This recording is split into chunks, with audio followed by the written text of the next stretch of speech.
রসুল কয় যখনই তুমি চাচারে ফোন দিয়া কইবা চাচা, ও চাচা কেমন আছেন, আল্লাহ রসুল কয় যেন তুমি তোমার বাবার কবরে ফোন লাগাইছো। আওয়াজ দিয়া কন্যা সুবহানাল্লাহ। বাবার কবরে তুমি খেদমত পাঠাইতে চাও, 10টা গরু জিয়াফত কইরা তুমি মানুষে খাওয়াইবা, 20টা গরু জবাই কইরা জিয়াফত কইরা মানুষে খাওয়াইবা। লবণ যদি কম হয় তোমার সমালোচনা হবে, মরিচ যদি বেশি হয় তোমার সমালোচনা হবে। তুমি ঠিকমতো তোমার বাপ মার জন্য দান পৌঁছাইতে পারবা কিনা তাও সন্দেহ। কিন্তু রসুল বলেন তুমি খাওয়াও, অসুবিধা নাই, জিয়াফত করো, খাওয়াও। কিন্তু জানো নি বাবার রক্তের মানুষের যখনই খোঁজ নিবা তাদের সাহায্য করবা।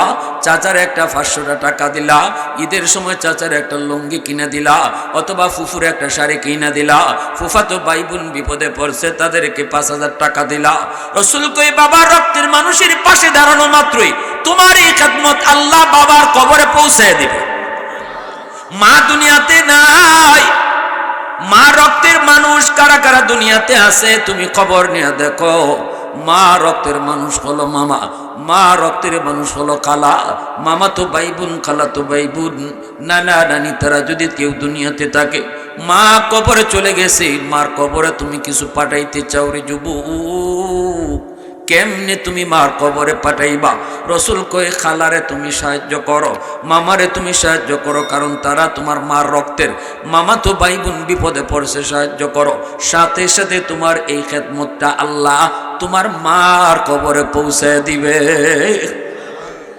আজকে আমি যদি শিল্পপতি হই, আমি যদি লন্ডনী হই, আমি যদি আমেরিকানি হই, চাচা তো ভাই যদি রিক্সা চালায় তার খবর লইতে রাজি না, পরিচয় দিতে রাজি হই না।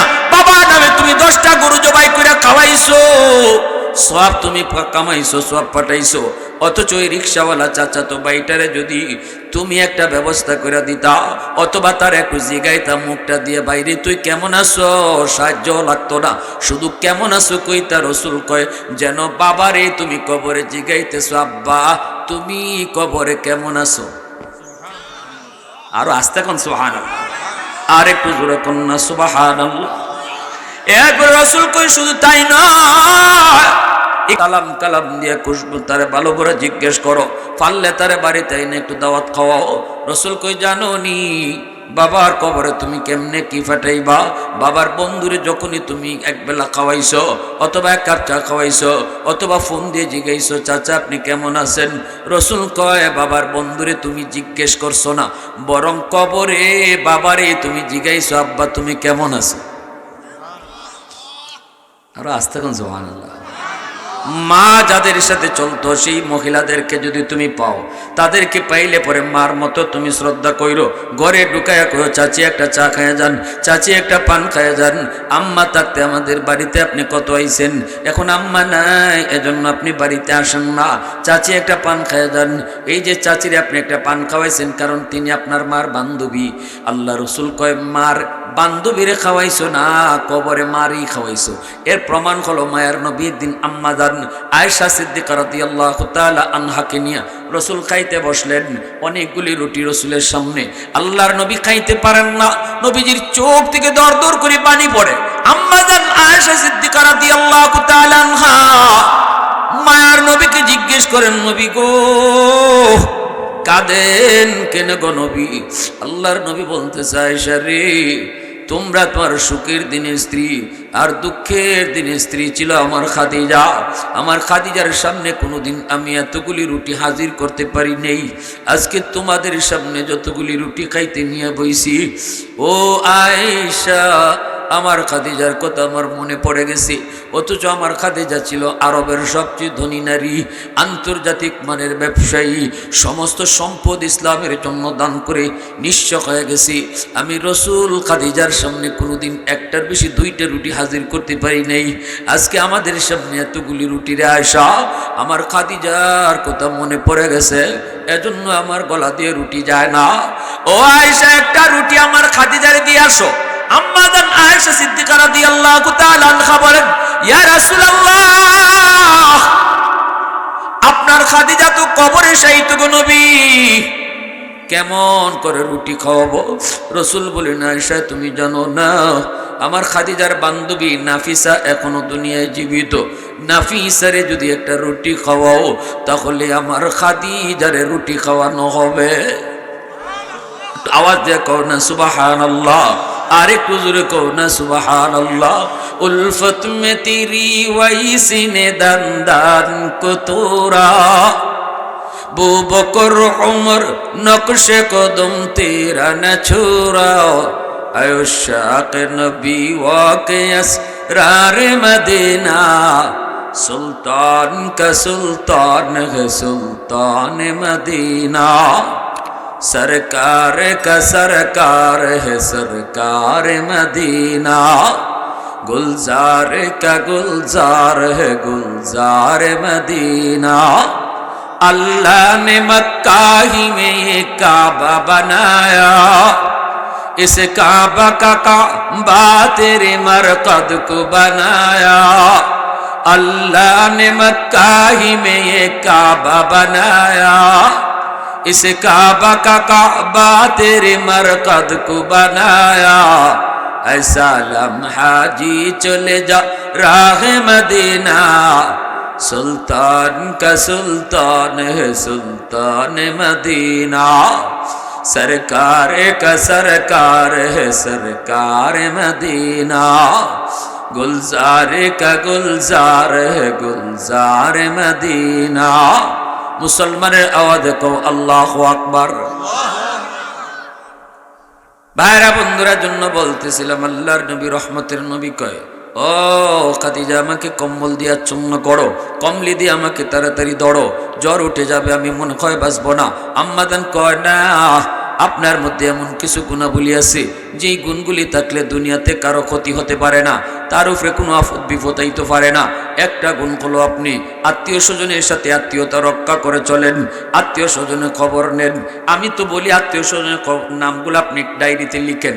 এখন তো মোবাইলের যুগ, ফোনের মাধ্যমেও যদি মাসে একবার কোন চাচা কেমন আছেন, মামা কেমন আছেন, খালা কেমন আছেন, আত্মীয়তার হক আদায় হয়ে গেল।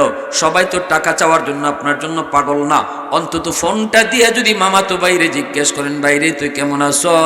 রসুল কয় মামা তো ভাই আপনার মার রক্তের, সাথে সাথে যেন এই ফোনটা আল্লাহ আপনার মার কবরে পৌঁছে দিবে। সুবহানাল্লাহ বিহামদি সুবহানাল্লাহ। দেখছেন আমার রসুল কি আদর্শ শিখিয়ে গেছে, আল্লাহু আকবার। আর আমরা মন গড়া চলি, ঠিক না? ও তাহমিলুল কাল্লা, মানুষটা বোঝা তুলতে পারে না, তার বোঝা আপনি উঠাইয়া দেন। বিপদে পড়ে গেছে যে মানুষ, তার বিপদ থেকে উদ্ধার করেন। বিয়া দিতে পারে না মেয়েটা লইয়া বিপদে, আপনি বিপদের সময় তার পাশে দাঁড়ান, তার পাশে দাঁড়া মেয়েটাকে বিয়ের ব্যবস্থা করেন। ওগো নবীজি, মেহমানকির মেহমানদারি আপনি করেন।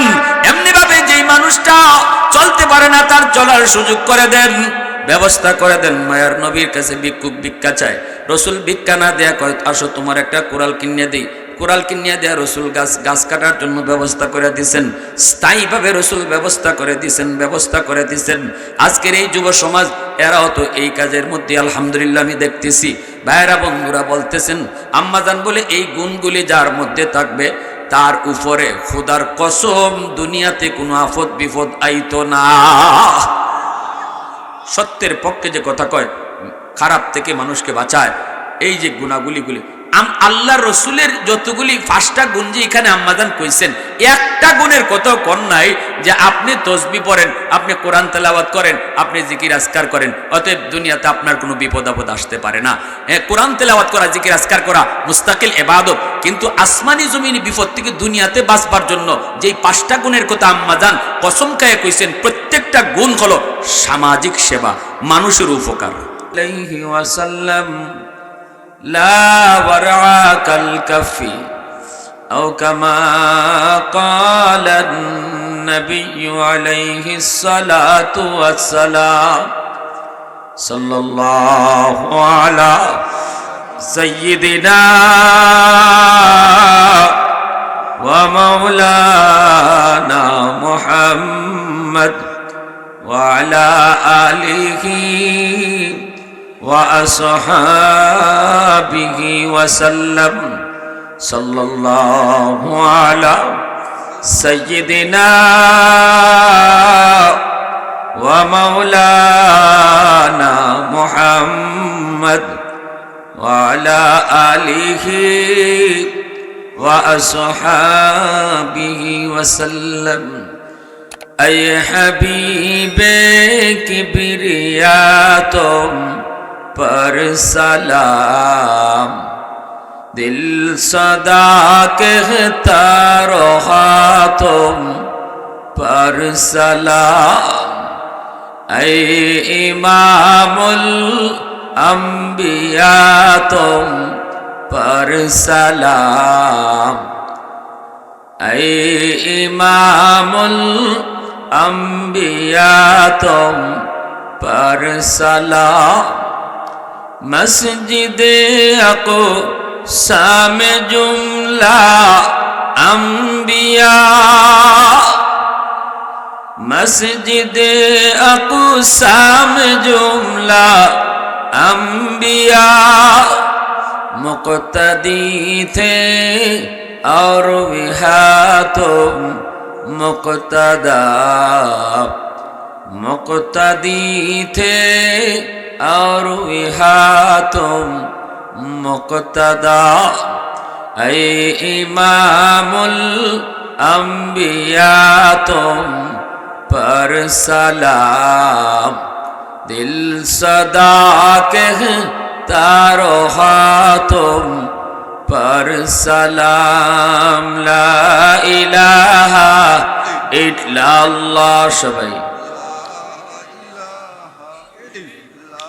محبت آواز دیا لا الہ الا اللہ لا الہ الا اللہ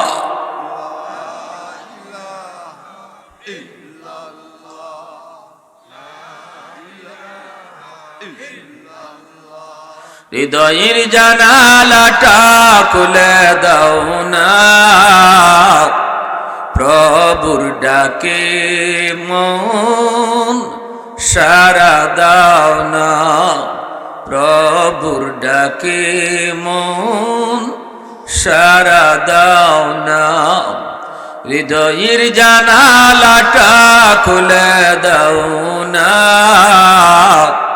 প্রভুর ডাকে মন সারা দাও না অসীম ক্ষমতা যার হাতের উপর যার নামে বয়ে যায় ঝরনা নহর অসীম ক্ষমতা যার হাতের উপর যার নামে বয়ে যায় ঝরনা নহর আল্লাহ আল্লাহ বলে সবে দেওয়ানা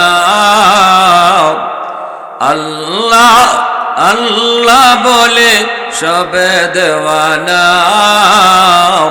প্রভুর ডাকে মন সারা দাও না প্রভুর ডাকে মন সারা দাও না আল্লাহ আল্লাহ আল্লাহ আল্লাহ আল্লাহ আল্লাহ আল্লাহ আল্লাহ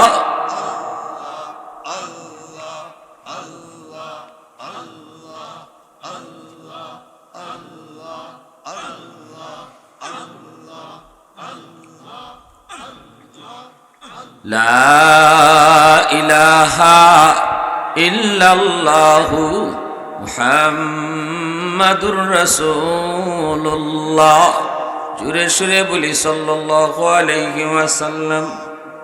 ঐতিহ্যবাহী হাজীপুর ইসলামী সমাজ কল্যাণ যুব সংঘ বুরুঙ্গা বাজার কর্তৃক আয়োজিত আজকের মহতি জলসার সম্মানিত সদরে ইজলাস মাওলানা শায়েখ মোস্তফা আহমদ সাহেব নায়েবে মুহতামিম হাজীপুর মাদ্রাসা, উপস্থিত জাতির বিবেক, জাতির কর্ণধার, জাতির সূর্য সন্তান উলামায়ে কেরাম, অত্র এলাকার মুরব্বিয়ান এজাম, কলিজা টুকরো যুবক, পর্দার আড়ালে পর্দানিশীন সম্মানিতা মা ও বোনেরা,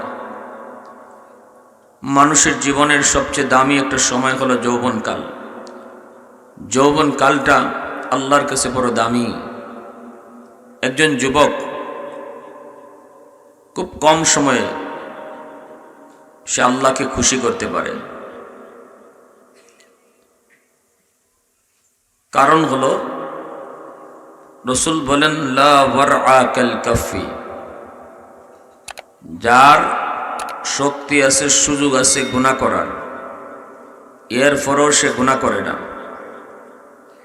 যুবকের সুযোগ ছিল অন্যায় করার, গায়ে শক্তিও ছিল গুনাহ করার, এরপরও যে যুবক আল্লাহর ভয়ে গুনাহ করবে না, সুযোগ ছিল রাতের অন্ধকারে চুরি করার, সুযোগ ছিল দরজা বন্ধ করে জেনা করার, সুযোগ ছিল কারো গাছের ডাব চুরি করার, এরপরও যে আল্লাহর ভয় করে না, রাসূল বলেন সে ওই টাইমে ওই বয়সে আল্লাহর ওলি হয়ে যায়। একজনের সুযোগই নেই, একজনের শক্তি নেই গুনাহ করার, অন্যায় করার, তার গুনাহ না করা, আরেকজনের সুযোগ আসলো, শক্তিও আসলো, এরপরও তার গুনাহ না করা, দুইজনের সমান না বেশ কম আছে? একজন বুড়া মানুষকে যদি আপনি বলেন আপনি কি ডাব চুরি করেন, কয় না। আরেকজনে কয় মিয়া এই বেটারে যে তুমি জিগাও ডাব চুরি করেনি, আগে তারে জিগাও ডাব গাছে উঠতে পারেনি, ঠিক না? কবে উঠতামই পারি না। আরেকজন যুবক সে যদি কয় আমি ডাব চুরি করি না, তারে যদি কেউ জিগায় আপনি ডাব গাছে উঠতে পারেননি, সে কইব আমি গাছও খালি উঠতাম পারি না, গাছও উঠিয়া গাছও বইয়া ডাব খাইতামও পারি, ঠিক না? তাইলে এই দুইজন সমান না বেশ কম আছে? বেশ কম আছে। এর জন্যই হাজারো বৃদ্ধ মানুষের সেজদা যদি এক পাল্লায় রাখা হয়, আর একজন যুবকের যৌবনের সেজদা এক পাল্লায় রাখা হয়, যুবকের সেজদার পাল্লা ভারী হয়ে যায়।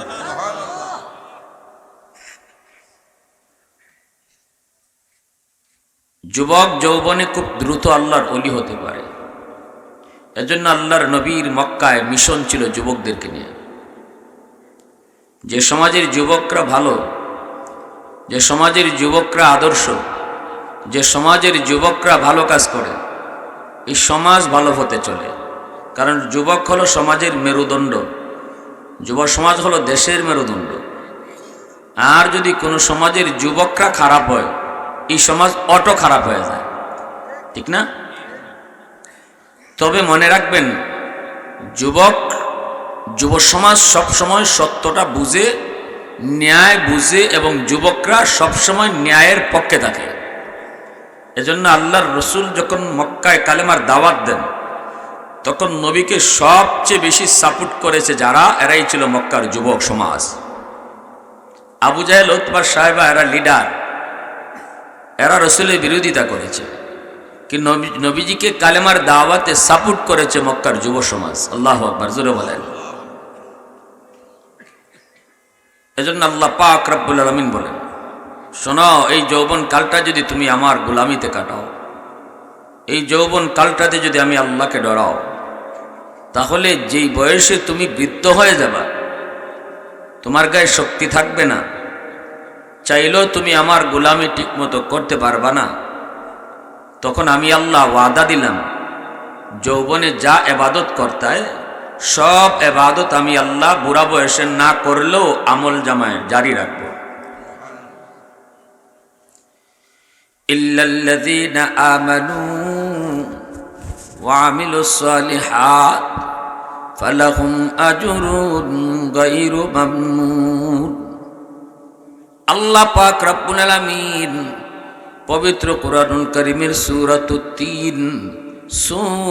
তিনের মধ্যে আল্লাহ পাক চারটা কসম খায়া তিনি একটা কথা বলেছেন, ওয়াতিন ওয়াজ্জাইতুন ওয়া তুরি সিনিন ওয়া হাদাল বালাদিল আমিন। আল্লাহ বলেন, আমি তিনের কসম খাইলাম, জাইতুনের কসম খাইলাম, তুর পাহাড়ের কসম খাইলাম, পবিত্র মক্কা নগরীর কসম খাইলাম। আল্লাহ বলেন, চারটা জিনিসের কসম খায়া বলতেছে, রে বান্দা শুন, তুমি অনেক দামি, তুমি অনেক সুন্দর, সর্বদিক দিয়ে তোমার দাম বেশি। কিন্তু যেই বয়সে তুমি বৃদ্ধ হয়ে যাবা, কেউ তোমাকে দাম দিতে চাবে না। ঘরের ভিতরও তুমি ঠিক মতো দাম পাবে না, সমাজের ভিতরও তোমাকে দাম দিতে চাইবে না। মানুষে কইব, মিয়া সারা জীবন বড় ধমক ধমক দিয়েছ, বড় বড় ধমক দিয়েছ, লম্বা লম্বা হক দিয়েছ, এখন আর এইভাবে ধমক দিও না, কারণ তুমি বৃদ্ধ হয়ে গেছো, এক পা তোমার কবরে চলে গেছে। সমাজেও তোমাকে কেউ দাম দিতে চাইবে না, কেউ তোমার ভয় পায় না, ঘরের ভিতরও তোমার ঠিক মতো দাম মিলবে না। সন্তানও কইব, আব্বা একটু কম কথা কও, বউ কইব একটু কম কথা কও, এখন পুরা হয়ে গেছো, আগের মতো বুঝ তোমার নাই, এখন ফুলাফানের সময়, এখন ফুলাফানের সময়, এদের কথা মাইনে চলো। আল্লাহ পাক রব্বুল আলামিন বলেন, কিন্তু বান্দা শুন, যৌবনে যদি তুই আমার গোলামি ঠিক মতো কর, যেই বয়সে তোমারে মানুষ দাম দিতে চায় না, এই বয়সে আমি আল্লাহ তোমারে দামি বানায় দিব। 5 ওয়াক্ত নামাজ তোমার গায়ে শক্তি ছিল যতদিন মসজিদে যে আদায় করেছো, আজ তোমার গায়ে শক্তি নাই। আজ তুমি ঘরে নামাজ আদায় করো, 5 ওয়াক্ত নামাজ তুমি আগে মসজিদে যায় পড়ছো, এখন তোমার গায়ে শক্তি নাই, ঘরে নামাজ আদায় করো। আল্লাহ পাক রব্বুল আলামিন বলেন, বান্দা আমি কসম খায় বলতেছি, কসম, একটা নয়, দুইটা নয়, তিনটা নয়, চারটা কসম খায় আমি আল্লাহ বলতেছি, যদিও তুমি ঘরে নামাজ আদায় করো, তবু আমি আল্লাহ তোমার আমল নামায় যৌবনে মসজিদে জামাতের সওয়াব আমল নামায় উঠে দিব। আল্লাহ পাক ফেরেশতাদেরকে ডাক দিয়ে বলবেন, ফেরেশতারা শোনো, আমার বান্দা যদিও ঘরে নামাজ পড়ে, শক্তি আমি আল্লাহ তার কেড়ে নিয়েছি, এখন সে নিজে নিজে বৃদ্ধ হয় নাই, বৃদ্ধ আমি তারে নিজে বানাইছি, আমি তারে বানাইছি। পৃথিবীতে কোনো মানুষ নিজের ইচ্ছায় বৃদ্ধ হয় না, বৃদ্ধকালটা নিজে নিজে ছায়া নেয় না, সবাই জোয়ান থাকতে চায়, কিন্তু আল্লাহ তারে বুড়া বানায় দেয়। আল্লাহ পাক ফেরেশতাদেরকে বলেন, ফেরেশতারা শুন, আমার বান্দা যদি আগের মতোই জোয়ান থাকতো, আগের মতোই যদি তার গায়ে শক্তি থাকতো, তাহলে আজও সে মসজিদে গিয়ে নামাজ পড়তো। অতএব যদি আমার বান্দা ঘরে আজকে নামাজ আদায় করে রে, তবুও তার আমল নামায় তোমরা যৌবনের মসজিদের সওয়াব আমল নামায় উঠায় দাও। মুসলমানের আওয়াজে কও না সুবহানাল্লাহ, আরো জোরে কও না সুবহানাল্লাহ। প্রশংসা করব কার? একটু আওয়াজ দিয়া কার? ওয়াহদাতি কি হিফাজত নেহি বেকুওয়াতে বাজু, ওয়াহদাতি কি হিফাজত নেহি বেকুওয়াতে বাজু, আতি নেহি কুছ কাম হাক লে খুদা দাদ, आती नहीं कुछ काम हक ले खुदा दा। ऐ मर्द खुदा तुझको कुव्वत नहीं हासिल, जा बैठ किसी गार में अल्लाह को कर याद, जा बैठ किसी गार में अल्लाह को कर याद। ये सच है कि बातिल की तरफदार नहीं हम, गद्दार न समझो गम गद्दार नहीं हम, गद्दार न समझो गम गद्दार नहीं हम। মুসলমানের আওয়াজ দেখো আল্লাহু আকবার। তোমাদের মতোই যুবক ছিল শহীদ উসমান হাদি, ঠিক কিনা জোরে কও? ঢাকা ইউনিভার্সিটিতে পড়ালেখা করছে শহীদ উসমান হাদি। কিভাবে আল্লাহরে খুশি করলো? ইউনিভার্সিটিতে পড়া। তাহলে বোঝা গেল ঢাকা ইউনিভার্সিটি বলে, কলেজ বলো, স্কুল বলো, সব জায়গাতে পড়ালেখা কইরেও আল্লাহরে খুশি রাখা যায়, ঠিক কিনা জোরে কও? আমরা বলি না সবাই মাদ্রাসায় ভর্তি হয়ে যাও, আমরা বলি না সব মুফতি সাহেব হয়ে যাও, আমরা বলবো না সব হাফেজ সাহেব হয়ে যাও। সব যদি মুফতি সাহেব হয় ডাক্তার হবে কে? সব যদি হাফেজ সাহেব হয়ে যায় ইঞ্জিনিয়ার হবে কে? অতএব এদেশের সবাই সব ডিপার্টমেন্টে পড়বে, কলেজে পড়ো, ভার্সিটিতে পড়ো, সব যে জায়গায় আসো থাকো, কিন্তু মনে রাখো কলেজে পড়া তোমার মূল পরিচয় না, ডাক্তার হওয়া মূল পরিচয় না। তোমার মূল হলো তুমি মুসলমানের সন্তান, যেখানে থাকো সেখানে মুসলমানি দৈরা রাখো, মুসলমানি দৈরা রাখা কলেজে পড়ো, মুসলমানি দৈরা রাখা ভার্সিটিতে পড়ো, মুসলমানি সাথে লইয়া ডাক্তার হও, মুসলমানি সাথে লইয়া ইঞ্জিনিয়ার হও। দেখবা আল্লাহ তোমার উপর খুশি, আর আল্লাহ যার উপর খুশি আল্লাহ মানুষের অন্তরে তার মহব্বত ঢুকাইয়া দেয়। ওই যুবক যে যুবক কলেজে পড়ো নামাজ পড়ে, ওই যুবক ভার্সিটিতে পড়ো যে নামাজ পড়ে, শহীদ উসমান হাদি নির্বাচনী প্রচারণা ব্যস্ততার ভিতরে আজান হলে বন্ধুদেরকে বলতো, দোস্ত চলো মালিকের ডাক এসেছে, তার কদমে সেজদা দিয়ে আসি। ভার্সিটিতে পড়া যে যুবক তার যৌবনটার এইভাবে কন্ট্রোল করেছে, যে যুবক তার যৌবনটার এইভাবে কন্ট্রোল করে চলেছে, লাগামহীনভাবে চলতে দেয় নাই, লাগাম টেনে ধরেছে যৌবনের। আল্লাহ বলে, যুবক জানো না, হাদিসে কুদসিতে আল্লাহ বলে, ওই যুবকের সেজদার দিকে যখন আমি তাকাই তখন এই গোটা জমিনটারে আমি টিকায় রাখি। আওয়াজ দিয়ে বলো সুবহানাল্লাহ, আরো জোরে কও সুবহানাল্লাহ। এজন্য ভাইয়েরা বন্ধুরা মনে রাখবা, আমি আগেই বলেছি যুবকরা সত্য ভালো বুঝে, ন্যায়ের পক্ষে থাকে, সঠিকটা বুঝে। তোমার সামনে এখন পথ দুইটা, হয় তুমি শহীদ উসমান হাদির পথ ধরবা, নয়তো তুমি খুনি ফয়সলের পথে যাবা। যদি তুমি মূল ধরে রাখো, শহীদ উসমান হাদির পথই হবে তোমার পথ, শহীদ উসমান হাদির টার্গেটই হবে তোমার টার্গেট। আর যদি তুমি মূল হারায় ফেলো, মুসলমানি ভুলে যাও, তাহলে মনে রাখো তোমার পথ হবে খুনি ফয়সলের পথ। আওয়াজ দিয়া বলো ঠিক কিনা? মূল যদি ভুলে যাও তুমি পথ হারায় ফেলবা। যে মূল ভুলে যায় সে পথ হারা হয়ে যায়, আর যে মূল ধরে রাখে তার সব ঠিক থাকে। এজন্য বলি, কলেজে পড়া দোষ না, ভার্সিটিতে পড়া দোষ না, ব্যবসা করা দোষ না, দোষ একটাই, মুসলমানি ভুলে যাওয়া। দোষ একটাই, অপরাধ একটাই, আল্লাহকে ভুলে যাওয়া। অপরাধ একটাই, আল্লাহর ভয় অন্তর থেকে দূরে সরিয়ে দেওয়া। আল্লাহ তো এই কথা কয় নাই যে না আমার মতো সবাই মুফতি সাহেব হও, সবাই ওয়াজি হও, এই কথা তো আমরাও কই না, আল্লাহ কয় নাই। আল্লাহ কইছে তুই আমারে চিন, আমারে ভয় করে চল, যৌবনে আমার গোলামি কর, যেই বয়সে বিছনায় পড়ে যাবি আমি আল্লাহ, তুই বিছনায় থাকলেও যৌবনের ইবাদত তোর আমলনামা জারি থাকবে।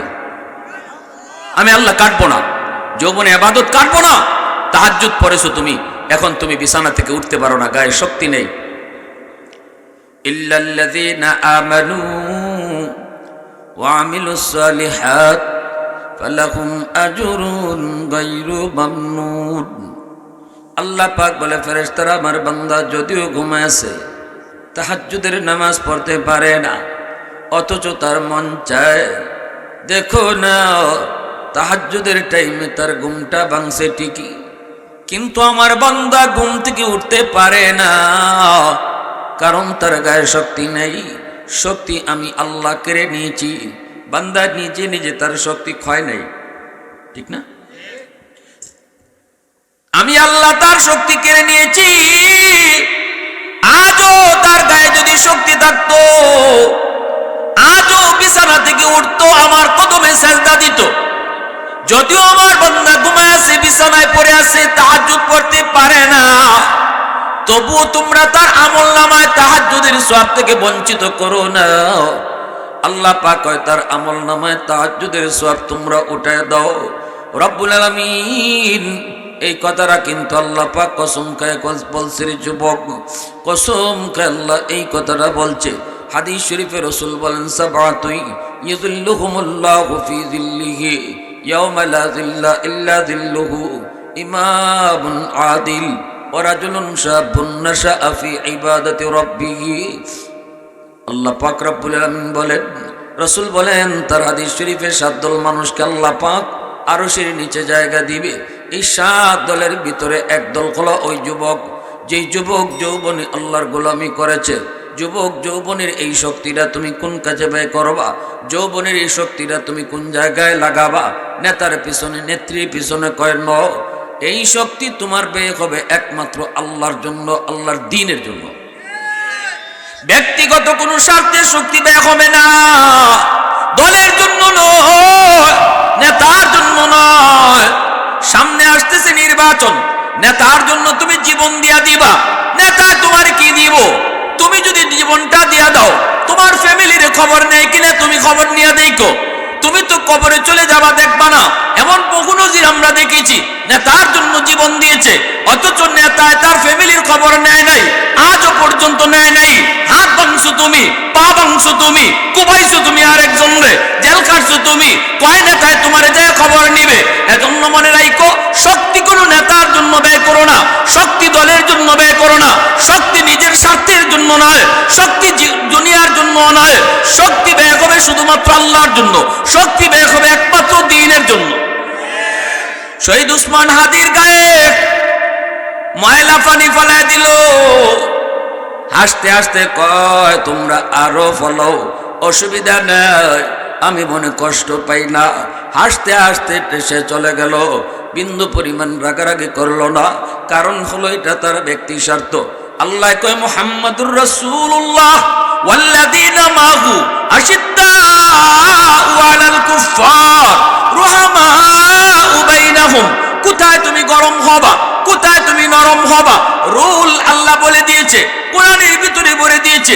যৌবনের শক্তি তুমি কোন কাজে লাগাইবা, যৌবনের এই শক্তি পাওয়ার তুমি কোন জায়গায় দেখাইবা, কোথায় তুমি নরম হইবা, আল্লাহ তোমার রুল বলে দিয়েছে। আল্লাহ পাক কয় না, নিজেদের ভিতরে কখনো দ্বন্দ্ব নয়, মুসলমানে মুসলমানে কখনো দ্বন্দ্ব নয়, মুসলমানে মুসলমানে কখনো মারামারি নয়। দুনিয়ার জন্য কখনো তুমি গরম হতে পারো না, আরেক ভাইয়ের বিপক্ষে তুমি অস্ত্র হাতে নিতে পারো না। সাবধান, আগামীতে নির্বাচন, তোমার প্রতিপক্ষ তোমার আরেক মুসলমান ভাই, অতএব তুমি অস্ত্র হাতে নিবা না, মাথা গরম করবা না, কারণ এটা মাথা গরমের জায়গা না। আমার পছন্দ হয়েছে একজনের ভোট দিয়ে চলে আসব, তার জন্য জীবন দিতে কখনো আমরা রাজি। জোরে বলেন, জোরে বলেন। আমরা তো এমনও দেখি, আমরা তো এমনও দেখি নেতার ছেলে কানাডা পড়ে, আর আমার আপনার ফুয়ারের রাস্তায় নামায় গুলি খাওয়ায়। এটা হইল বাংলাদেশের ফসা রাজনীতি। আমরা বাঙালিরে বলদ হয়েছি, বলদ বলদ হয়েছে। আমেরিকা যাও, লন্ডনে যাও, ইউরোপে যাও, দেখবা নির্বাচনের দিন চুপে চুপে আইসা তারা নির্বাচনে ভোটটা দেয়া যায়। আগের দিনও কোনো প্রচারণায় কেউ শরীক হয় না, না না, আমাদের মতো এত মাতাল হয় না, খবরই নেই কোন দিন নির্বাচন, কোন দিন ভোটাভুটি। কারণ মন্ত্রী তো এমপি হইলে, আমার নেতা এমপি হইলে আমার ঘর বানায় দিত না, আমার টিনের চাল ফত হইয়া যে পানি পরে, পানি এর ফর ফরবই, ঠিক কিনা জোরে হোক। ঘরে যে আমার চাউল নাই, 1 কেজি চাউল দিত না, অতএব তার জন্য আমার সংসার রয়েছে, আমার বউ বাচ্চা রয়েছে, কেন আমি আমার ফ্যামিলির কষ্ট দিব? এটা চরম বোকামি। সাবধান, এমনটা কখনো করবেন না। মনে রাখবেন, শহীদ উসমান হাদি ফসা ফানি উপরে ফলায়, কথা কয় না, হাসি হাসি মুখে মেনে নেয়। কিন্তু ওই একই নরম মানুষটা যখন ইসলামের জন্য এবং দেশের সাথে কথা কয়, তখন আগুনের চেয়েও বেশি গরম হয়ে যায়, ঠিক না? মুসলমান খালি নরম হওয়া শিখায় না, খালি গরম হওয়া শিখায় না। যুবক সবসময় খালি নরম হয় না। বাংলাদেশের যুবক গরম হইছে, দেখছে সারা বিশ্বের মানুষে, ঠিক কিনা জুড়ে বলো? জালেমের পতন হয়েছে যুব সমাজের হাতের দ্বারা। এজন্য আমি বলি, বেটাগিরি আর জুলুম আর মিথ্যা আর ধোঁকাবাজি বেশি দিন লাস্টিং করে না। একদিন না একদিন সত্যের জয় হয়, মিথ্যার পরাজয় হয়। মিথ্যা বেশি দিন লাস্টিং করে না রে ভাই, বেশি দিন না। বাটপাড়ি কয়দিন ধরা খাওয়ান লাগে, কইতাম কিচ্ছা ওটা, কইতাম 3 বাটপার টেকা কেমনে কামাইতো বুদ্ধি পায় না। একটা কয় বুদ্ধি পাইছি, কি কয় বড় একটা প্যান্ডেল বানাও, বানাইয়া 10 টাকার টিকিট কাটাইয়া সবরে ঢুকাও লাইন ধরাইয়া, আর কইবা এই প্যান্ডেলের ভিতরে ঢুকলেই আল্লাহরে দেখা যায়। নাউজুবিল্লাহ কইছে না কেটা কেটা? দুনিয়ার থেকে আল্লাহ দেখা যাওয়া সম্ভব নেই। মুসা নবী আল্লাহরে দেখতে চাইছেন, আল্লাহ কয় লান্তারানি লান্তারানি, মুসা আমারে দেখা যায় না। মুসা কন না আমি দেখতাম ওই। আল্লাহ কন মুসা কইলাম নু, দুনিয়ার মানুষের চোখে আল্লাহ এই পাওয়ার দেন নাই, এই লোড দেন নাই যে আল্লাহরে দেখে অজম করতে পারে। জান্নাতে গেলে পরে জান্নাতীদের চোখে আল্লাহ অতিরিক্ত পাওয়ার দিয়া দিবে। যেই পাওয়ারটা অতিরিক্ত দিবে জান্নাতীদের চোখে, ওই পাওয়ারটা পাওয়ার পরে জান্নাতীরা আল্লাহরে দেখে হজম করতে পারবে। দুনিয়াতে আমাদেরকে আল্লাহ এই লোড দেয় নাই। আপনি মেমোরিতে যতটুকু লোড নেওয়ার এতটুকুই তো নেবে, এর বেশি যদি দিতে চান নিবনি। জোরে খাও নিত না। মুসা নবী তো এরপরও কইছেন, আল্লাহ কয় দেখা যায় না। পরে যাওয়ার হইছে, তুর পাহাড় জ্বলছে। মুসা নবী তুর পাহাড়ে ওই আগুনের মধ্যে, আল্লাহ শুধু আগুনটা কইছে, আগুন সাবধান আমার মুসারে জ্বালাইস না। মুসা আমার নবী বে, মুসা আমারে বেশি আবেগে কইলিছে দেখতো, উ সারাইলিছে আবেগে, অতএব আমার মুসারে জ্বালাইস না। আগুন তুর পাহাড় জ্বালাইছে, মুসা নবীর ফসমও জ্বালাইছে না। আগুন কার কথা শুনে? আওয়াজ আসতে কোনো মিয়া? বাতাস কার কথা শুনে? মাটি কার কথা শুনে? সব আল্লাহর বাহিনী। এখন তিনবার পরে যখন মাইকিং করছে, আল্লাহ দেখার সুযোগ যায়, আল্লাহ দেখার সুযোগ যায়, আল্লাহ দেখার সুযোগ যায়, সব মানুষ তো কান খাড়া। দেশে আলিমুলামা আসিল না, তো মাদ্রাসা নাই, আলিমুলামা নাই। আলিমুলামা না থাকলে তো এমনই হয়। উলামায়ে কেরাম না থাকলে কেডাই বুঝাইতো দুনিয়ার থাকতে যে আল্লাহরে দেখা যায় না, এটা কেডাই বুঝাইবো? বাটফারি হতে সুযোগ করার সুযোগ পায়। এজন্যই তো উলামায়ে কেরামের বিরুদ্ধে এই দুশ্মনটা বেশি লাগে, যে আলিমরারে যদি সাইজ করন যায়, তাইলে সাধারণ মানুষে যেভাবে খুশি বা নেওয়া যাইব, যেটা খুশি তা বুঝতে হন যাইব। যে আল্লাহ দেখুন যায় 10 টাকা টিকিটে, সবাই দুম টিকিট কিনতেছে। কয় কি? কয় টাকা তো 10 টাকা, গেলে জাগা, আর যদি লাগিয়ে যায়, আর যদি 40 লাখ 30 লাখ টাকার লটারি একসময় আসিল না নি বাংলাদেশও। এখন এর ফোনতে কইতারতা না, আমরা মুরব্বীরা ফোন চুন নি মাইকেও, এখন তো কম, এখন নাই, এখনই বাটপারি নাই। 30 লাখ 40 লাখ টাকার লটারি প্রথম পুরস্কার, যেই মাত্র কিছু প্রথম পুরস্কার 40 লাখ, ঢাকা শহরে ফ্ল্যাট। রিক্সাওয়ালায় রিক্সা আটকায় প্যাসেঞ্জার নামাই দিলে, চোখে আমার ভাড়া লাগতো না, যাও কি তুমি বুঝলে এই গানো কিতা? কয় ভাই কি হয়েছে? কত প্রথম পুরস্কার কত? কয় 40 লাখ। কই ইয়া মাবুদ, তে তো আমার জীবনে আর রিক্সা চালানি লাগতো না যদি লেগে যায়। ভাই টেহা কত? 10 টাকা। দুধ পেটা 10 টাকা। টিকিট একটা দে আমারে, আর একটা দে আমার বউরে, আর একটা দে আমার হরিরে, আর একটা দে হরির মারে।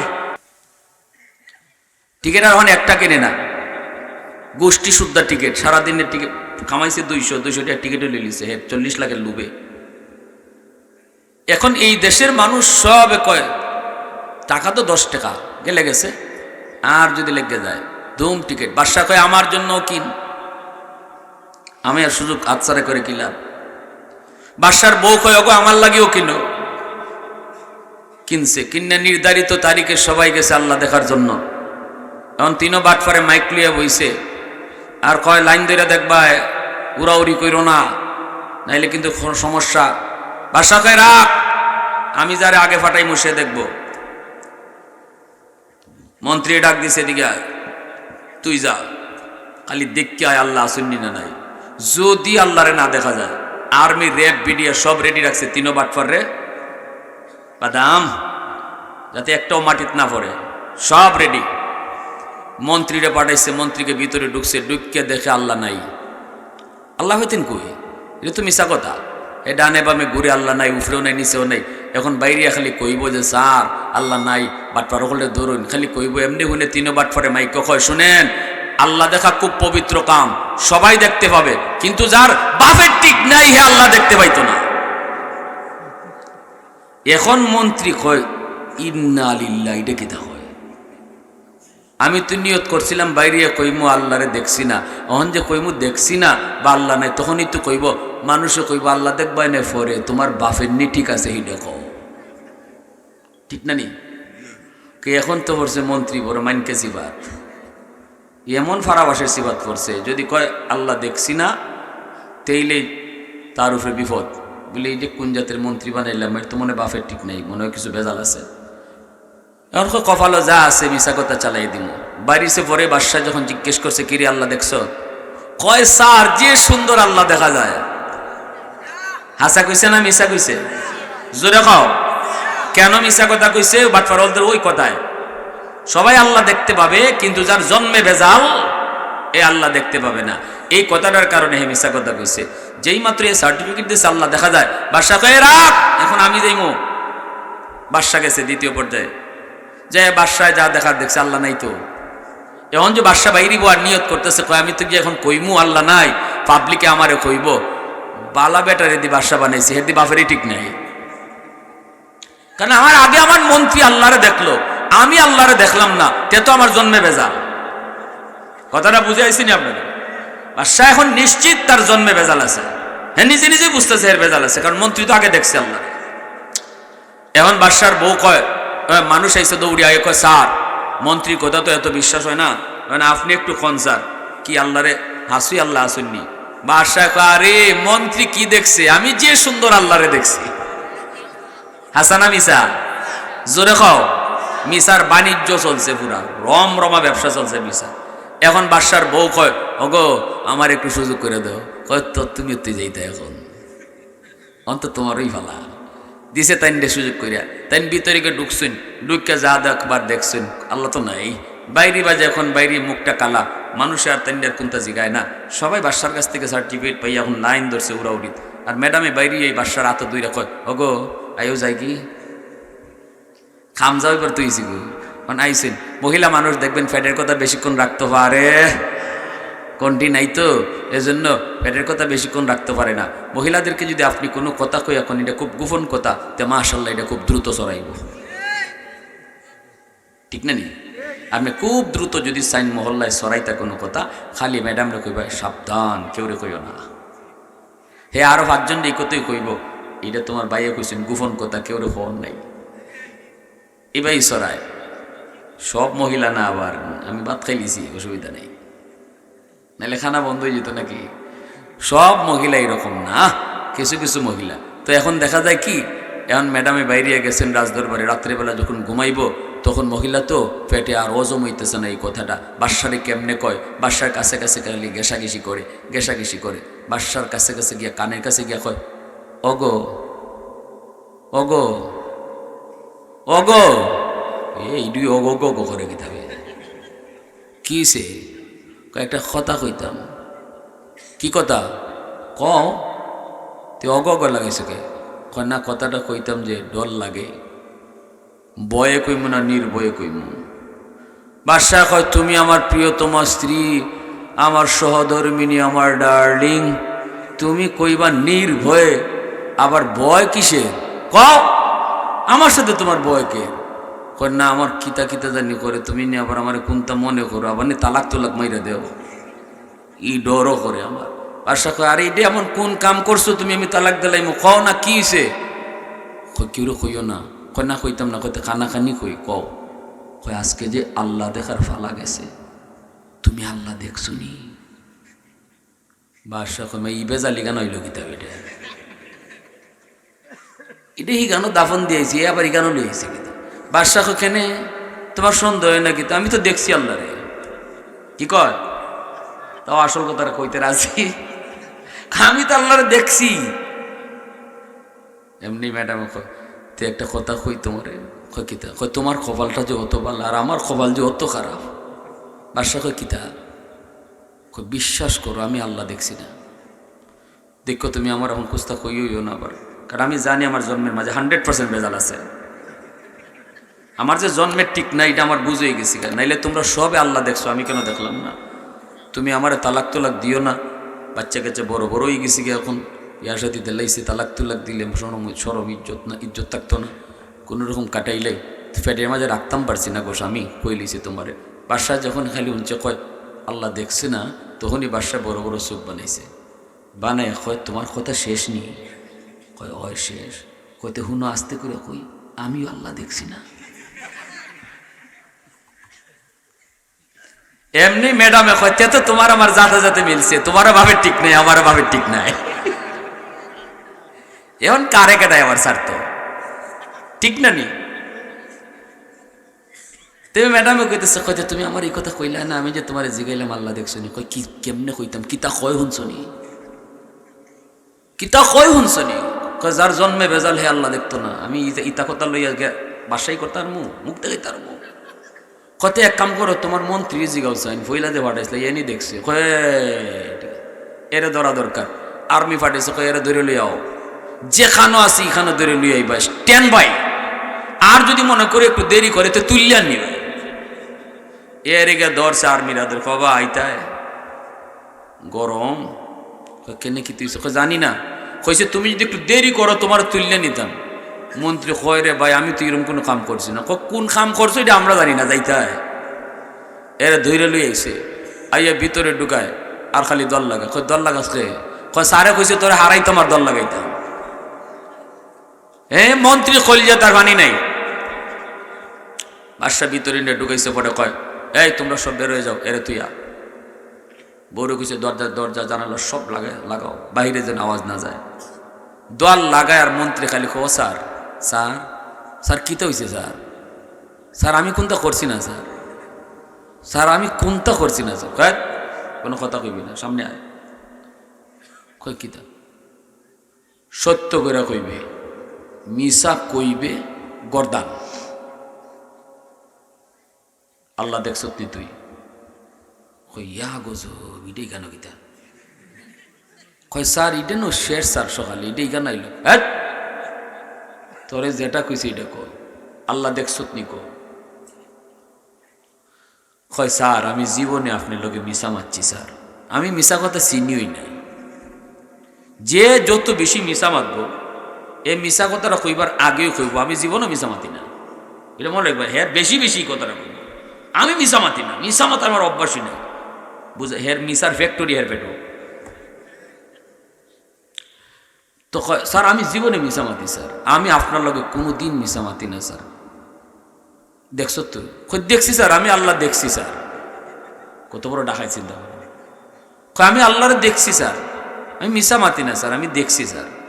বাদশাহ মনে মনে কয় এর এমনি হইতো না, আগে আগে আমারটা কখন লাগবো। বাদশাহ কয় তোর কপালটা তো অনেক বালা, আমার আর তোর ম্যাডামের কপাল যে অত খারাপ। কয় কিতা স্যার? কয় কেউ কইস না? কয় না স্যার কইতাম না, আমরা দুইজনের একজনও আল্লাহ দেখছি না। কয়ে হাসা দেখছুন না? কয় না। কয় তেসার একটা হাসা কথা কই। কিতা কয়? তেসার একটা হাসা কথা কই। ই হারামির হারামি, তোরে তো আগেই কইলাম হাসা কইতে। কিতা কয় স্যার আল্লাহর বংশ নাই। হয়তো তুই আমার কইলে না? কই কিতা কইতাম, কোন জন্য কিতা কয়? আমি তো বাইরে ইসলাম আপনারা কইবার লাগে যে আল্লাহ নাই। যেই মাত্র হুনি মাইক কয় যার জন্মে ভেজাল, এ আল্লাহ দেখতে পাইতো না, ওহন তো আমার মুখ তালা লেগে গেছে। বাদশাহ কয় ঘটনা তুই কেন? সাথে সাথে আর্মিও করলে লইয়া গিয়া ওই দেখে বাটপার বলতে বস্তার ভিতরে টেহালি ঢুকাইতেছে, যাতে আর ঢুকায়। গিয়া যে শুরু হইল বাদাম বাদাম কারো কয় মাটি তার একটাও না, সব উফরে। তাইলে বোঝা গেল বাটপারি তুমি যত যাই করো, 17 বছর ধরে বাটপারি কইরা উলামায়ে কেরামের প্রতি যত অপবাদ তোমরা দিয়েছ, জঙ্গিবাদের অপবাদ, হ্যাঁ নাটক দিয়া সিনেমা দিয়া রাজাকারের চরিত্র শুধু টুপিদারি লইয়েই দেখাইয়া গেলা। বাংলাদেশে বহু রাজাকার ছিল যাদের টুপিদারি নাই, ঠিক কিনা? টুপিদারে ছাড়াও বহু রাজাকার ছিল। জঙ্গি নাটকের সমস্ত অভিনয় বাংলাদেশে 17 বছর 18 বছর চালাইয়া টুপিদারির উপরে মানুষের যেই ধরনের খারাপ চিন্তাধারা তোমরা জন্মানোর চেষ্টা করেছিলা, বোঝা গেল মানুষ দেখছে ঠিকই, ভিতরে ভিতরে শুধু আগুনের স্ফুলিঙ্গ জমা ছিল। আর সেই আগুনের স্ফুলিঙ্গটা সেই 24 জুলাইয়ে সেটা কি হয়েছে, অগ্নিস্ফুলিঙ্গের মতো সেটা গড়ে উঠছে, ঠিক কিনা? যে কোপটা মানুষের জন্মে ছিল, সেই কোপটা বহিঃপ্রকাশ ঘটেছে। এজন্য বলি মিথ্যা বেশি দিন লাস্টিং করে না, কোনো না কোনো এক সময় মিথ্যা ধরা খায় আর সত্যের বিজয় হয়। এজন্য কখনো কোনো মিথ্যার আশ্রয় নিবে না। যুবক ভালো করে খেয়াল করো, আমার রাসূল সাল্লাল্লাহু আলাইহি ওয়াসাল্লাম মক্কার জমিনে সর্বপ্রথম যুবকদেরকে নিয়ে সামাজিক কাজে লিপ্ত হয়েছেন, সামাজিক কাজে লিপ্ত হয়েছেন। আজকে যে আমি প্রতিবেদনটা শুনলাম খুব ভালো লাগলো, ইমরান ভাই যে প্রতিবেদনটা পেশ করলেন, সামাজিক যে কাজগুলো। আল্লাহ রসুল যখন গার হেরায় জিবরাইল আমিনকে দেখেন ভয় পেয়ে গেছেন, নবীজি দৌড়ে এসেছেন আম্মাজান খাদিজাতুল কুবরা রাদিয়াল্লাহু তাআলা আনহার কাছে। আয়েশা বলতেছেন জাম্বিলুনি জাম্বিলুনি জাম্বিলুনি, খাদিজা আমারে তাড়াতাড়ি কম্বল দিয়ে আচ্ছন্ন করো, আমার জ্বর উঠে গেছে, আমি মনে হয় বাঁচবো না, আমি মনে হয় বাঁচবো না, আমি কি দেখলাম, আমি কি দেখলাম। আম্মাজান তখন আল্লাহর নবীর যে কয়টা গুণাবলী তিনি উল্লেখ করেছেন, কাল্লা লা ইউখজিকাল্লাহু আবাদা ইন্নাকা লাতাসিলুর রাহিমা ওয়া তাহমিলুল কাল্লা ওয়া তাকসিবুল মাদুমা ওয়া তাকরিউদ দাইফ ওয়া তুঈনু আলা নওয়াইবিল হক। আম্মাজান বলেন, ইয়া রাসূলুল্লাহ, তখন তো আমার নবী তিনি নবুয়ত পান নাই। আম্মাজান তখন বলতেছেন, স্বামী গো, ও স্বামী, তোমার কোনো ক্ষতি হতেই পারে না। আল্লাহ আপনার কোনো ক্ষতি করতে পারে না, ভগবান আপনার কোনো ক্ষতি করতেই পারে না। কারণ হলো আপনার মধ্যে এমন কিছু গুণ আছে, এমন কিছু বৈশিষ্ট্য আছে, সিফাত আছে, যে গুণাবলীগুলি কারো কাছে থাকলে কখনো তার কোনো ক্ষতি হয় না, আসমানি জমিনি আফত বিপদে তারে পায় না। এক নাম্বার হলো আপনি আত্মীয় স্বজনের আত্মীয়তা রক্ষা করে চলেন।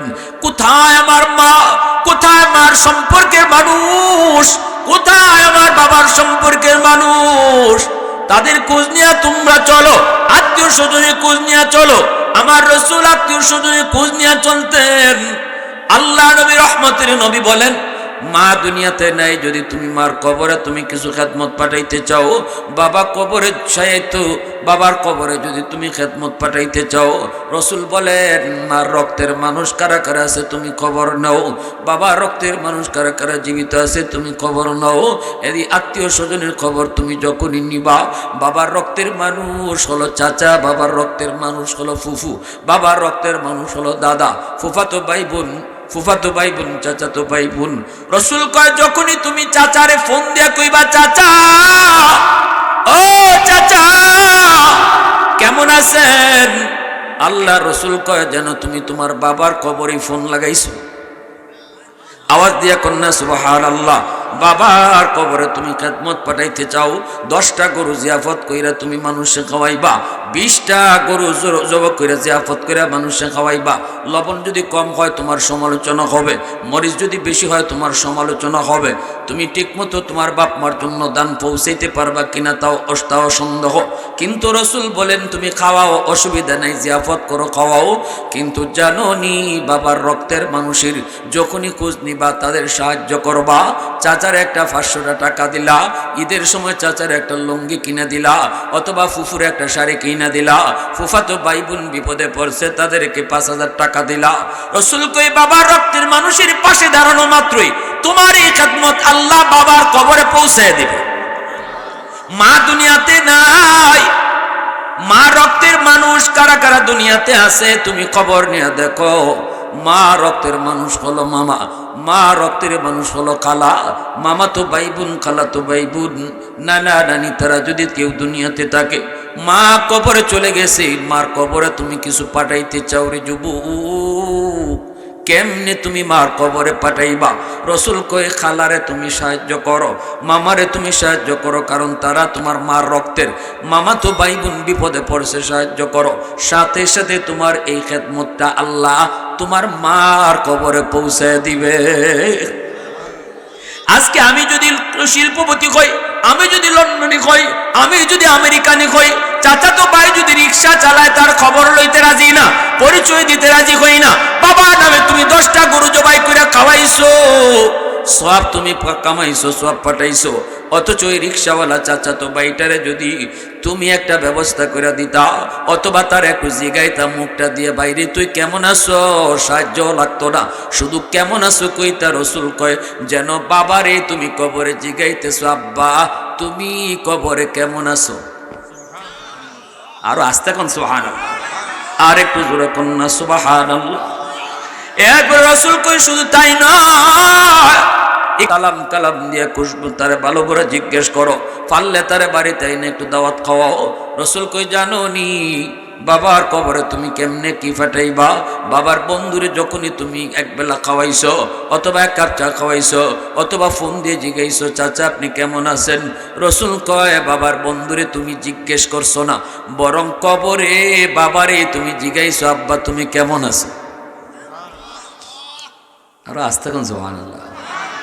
মা যাদের সাথে চলতো সেই মহিলাদেরকে যদি তুমি পাও, তাদেরকে পাইলে পরে মার মতো তুমি শ্রদ্ধা কইরো, ঘরে ঢুকায়া কইরো চাচি একটা চা খাইয়া যান, চাচি একটা পান খাইয়া যান। আম্মা থাকতে আমাদের বাড়িতে আপনি কত আইছেন, এখন আম্মা নাই এজন্য আপনি বাড়িতে আসেন না, চাচি একটা পান খাইয়া যান। এই যে চাচিরে আপনি একটা পান খাওয়াইছেন কারণ তিনি আপনার মার বান্ধবী। আল্লাহ রসুল কয় মার বান্ধবীরে খাওয়াইছো না, কবরে মারই খাওয়াইছো। এর প্রমাণ হলো মায়ার নবী একদিন আম্মা যান জান আয়েশা সিদ্দিকা রাদিয়াল্লাহু তাআলা আনহাকে নিয়ে রসুল খাইতে বসলেন। অনেকগুলি রুটি রসুলের সামনে, আল্লাহর নবী খাইতে পারেন না, নবীজির চোখ থেকে দর দর করে পানি পড়ে। আম্মা জান আয়েশা সিদ্দিকা রাদিয়াল্লাহু তাআলা আনহা মায়ার নবীকে জিজ্ঞেস করেন, নবী গো কাঁদেন কেন গো নবী? আল্লাহর নবী বলতেছে, আয়েশা রে, তোমরা তোমার সুখের দিনের স্ত্রী আর দুঃখের দিনের স্ত্রী ছিল আমার খাদিজা। আমার খাদিজার সামনে কোনোদিন আমি এতগুলি রুটি হাজির করতে পারি নেই। আজকে তোমাদের সামনে যতগুলি রুটি খাইতে নিয়ে বইছি, ও আয়েশা আমার খাদিজার কথা আমার মনে পড়ে গেছে। অথচ আমার খাদিজা ছিল আরবের সবচেয়ে ধনী নারী, আন্তর্জাতিক মানের ব্যবসায়ী, সমস্ত সম্পদ ইসলামের জন্য দান করে নিঃস্ব হয়ে গেছি। আমি রসুল খাদিজার সামনে কোনোদিন একটার বেশি দুইটা রুটি হাজির করতে পারি নাই। আজকে আমাদের সামনে এতগুলি রুটির আয়েশা আমার খাদিজার কথা মনে পড়ে গেছে, এজন্য আমার গলা দিয়ে রুটি যায় না। ও আয়েশা, একটা রুটি আমার খাদিজারে দিয়ে আসো। আম্মা জান আয়েশা সিদ্দিকা রাদিয়াল্লাহু তাআলা আনহা বলেন, ইয়া রাসূলুল্লাহ, আপনার খাদিজা তো কবরে শায়িত গো নবী, কেমন করে রুটি খাওয়াবো? রসুল বলেন, আয়েশা তুমি জানো না আমার খাদিজার বান্ধবী নাফিসা এখনো দুনিয়ায় জীবিত। নাফিসারে যদি একটা রুটি খাওয়াও তাহলে আমার খাদিজারে রুটি খাওয়ানো হবে। আওয়াজ দিয়ে কও না সুবহানাল্লাহ, আরেকটু জোরে কও না সুবহানাল্লাহ।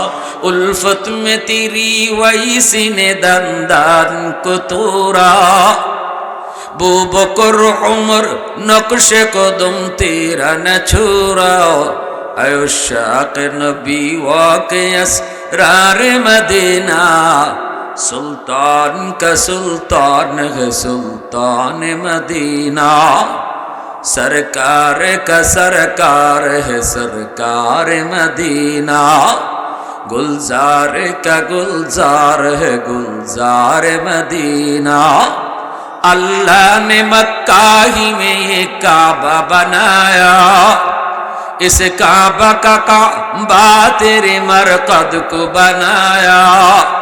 अल्लाह ने मक्का ही में ये काबा बनाया, इस काबा का काबा तेरे मरकद को बनाया।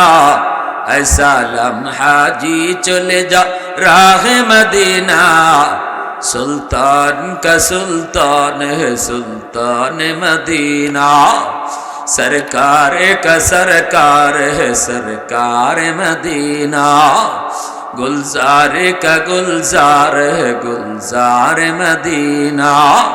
মুসলমানের আওয়াজে কও আল্লাহু আকবার। ভাইরা বন্ধুরা জন্য বলতেছিলাম, আল্লাহর নবী রহমতের নবী কয়, ও খাদিজা আমাকে কম্বল দিয়ে আচ্ছন্ন করো, কমলি দিয়ে আমাকে তাড়াতাড়ি দড়ো, জ্বর উঠে যাবে, আমি মনে হয় বাঁচবো না। আম্মা জান কয় না, আপনার মধ্যে এমন কিছু গুণাবলী আছে যেই গুণগুলি থাকলে দুনিয়াতে কারো ক্ষতি হতে পারে না, তার উপরে কোনো আফত বিপদ আইতে পারে না। একটা গুণ হলো আপনি আত্মীয় স্বজনের সাথে আত্মীয়তা রক্ষা করে চলেন, আত্মীয় স্বজনের খবর নেন। আমি তো বলি আত্মীয় স্বজনের নামগুলো আপনি ডায়েরিতে লিখেন। এখন তো মোবাইলের যুগ, ফোনের মাধ্যমে যদি মাসে একবার কোন চাচা কেমন আছেন, মামা কেমন আছেন, খালা কেমন আছেন, আত্মীয়তার হক আদায় হয়ে গেল। সবাই তো টাকা চাওয়ার জন্য আপনার জন্য পাগল না, অন্তত ফোনটা দিয়ে যদি মামা তো বাইরে জিজ্ঞেস করেন, বাইরে তুই কেমন আছো? রসুল কয় মামা তো ভাই আপনার মার রক্তের, সাথে সাথে যেন এই ফোনটা আল্লাহ আপনার মার কবরে পৌঁছে দিবে।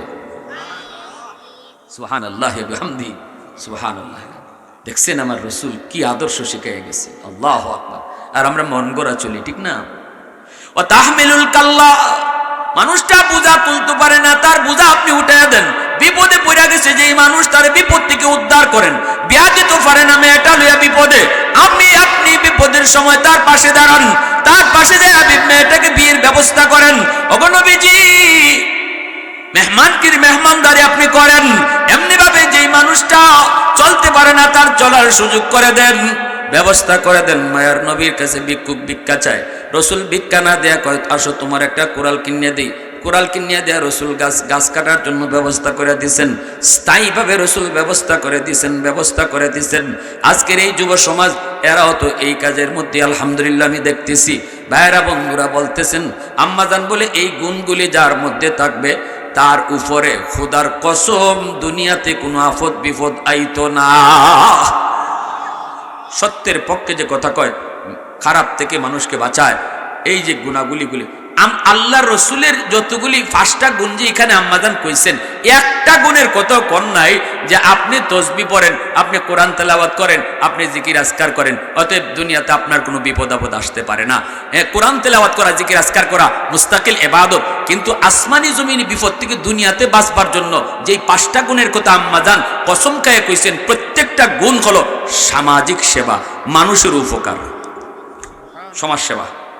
কি কই মোহন কোন একটা গুণও এরকম নাই ব্যক্তিগত যে 5টা গুণের দ্বারা একজন মানুষ দুনিয়ার আফত বিপদ থেকে বাঁচে। এই 5টা গুণ মানুষের উপকারের জন্য মানব সেবার সাথে জড়িত, মানব সেবার সাথে জড়িত। এজন্য মানব সেবা যে মানুষটা করে, নফল বন্দেগীর ভিতরে সবচেয়ে বড় বন্দেগী হলো মানুষের উপকার করা। নফল বন্দেগীর ভিতরে সবচেয়ে বড় বন্দেগী হলো একজন বিপদে পড়ছে তার বিপদ থেকে উদ্ধার করা। নফল বন্দেগীর ভিতরে সবচেয়ে বড় বন্দেগী হলো একজন অন্ধ মানুষ পড়ে যেতেছে তারে আটকায় তোলা, তারে এই ফরাত থেকে আটকানো, তারে রক্ষা করা। এগুলা হলো নফল বন্দেগীর ভিতরে সবচেয়ে বড় বন্দেগী। এজন্য একজন মানুষ মসজিদে নামাজ পড়া যতদিনে আল্লাহর ওলি হবে, আরেকজন মানুষ যদি সমাজে বাইরিয়া একজন বিপদগ্রস্ত মানুষের পাশে দেয়া তার বিপদ থেকে উদ্ধার করার জন্য চেষ্টা করে, 10টা কদম আগায়া যায়, মসজিদে নফল নামাজ পড়ে এই মানুষ যতদিনে আল্লাহর ওলি হবে, ওই মানুষটা মানুষের বাড়িতে বাড়িতে গিয়া তার বিপদ থেকে উদ্ধার করার সহযোগিতা করায়, সে বহু আগে আল্লাহর ওলি হয়ে যায়। এজন্য একজন চেয়ারম্যান, একজন মেম্বার, একজন এমপি খুব সহজে আল্লাহর ওলি হতে পারে যদি তার অন্তরে আল্লাহর ভয় থাকে, আর রিলিফের মাল না খায়, গম চুরি না করে, টিন চুরি না করে, রাস্তার টাকা না মারে, আল্লাহরে যদি ভয় পায়, 5 ওয়াক্ত নামাজ যদি পড়ে। চেয়ারম্যান মসজিদ নামাজটা পড়ে বাইরে গেছে, নফল নামাজ পড়তে পারছে না, কারণ সে জনগণের রাস্তার কাম টেন্ডার লয়ে আইছে, রাস্তার কাজের সামনে দাঁড়ায় তখন লাগবো, আর আমি মসজিদে নামাজ পড়তেছি, আমি মসজিদে নামাজ পড়িয়া যতটুকু সব কামাইমো, চেয়ারম্যান সাহেব রাস্তার মাঝে দাঁড়াইয়া রাস্তার কাজ যে করাইতেছে এর চেয়ে সে বেশি সব পাইব। এটাই হলো খেদমতে খালক, এটাই হলো মানব সেবা। মানব সেবার উপরে নফল কোনো ইবাদত হয় না। এই কাজটা আজকে এই সংগঠন করে, আল্লাহ তাদেরকে কবুল করেন। এই সংগঠনের কিয়ামত পর্যন্ত আল্লাহ পাক মানব সেবার কাজে জড়িত রাখেন। সবাইকে আমরা এই সংগঠনের সাথে সহযোগিতার তৌফিক আল্লাহ দান করেন। সবাই বলি আমিন। ওয়া আখির দাওয়ানা আনিল হামদুলিল্লাহি রাব্বিল আলামিন। অনেকেই বেমারি আছেন, অনেকে দান সদকা করছেন, সবার জন্য দোয়া করুন। সম্মানিত উপস্থিতি, আপনারা যারা দূর দূরান্ত থেকে আমাদের এই মাহফিলে অংশগ্রহণ করেছেন, আমরা সংঘের পক্ষ থেকে আপনাদেরকে মেহমানদারি করতে পারি নাই। এই